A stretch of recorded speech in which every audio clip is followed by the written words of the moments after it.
是重在明哲保身，不乖常道。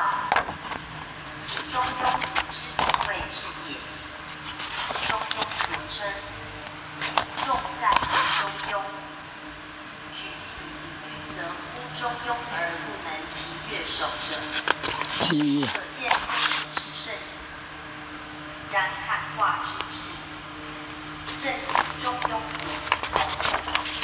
君子应坎常德行，得中庸而能守之治也。常德行，即包含中庸之事，有守不失之道，未显灵于前，而民之以道，谨摄之道，而行之必诸，唯有不求广见矣。在朗读《易经》，正是《易经》。更能明事而据，在谈八卦，阴阳两仪。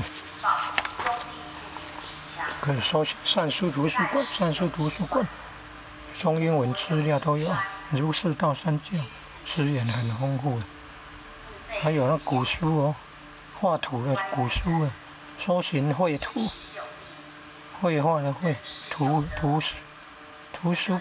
书馆的绘图，绘图就是画图。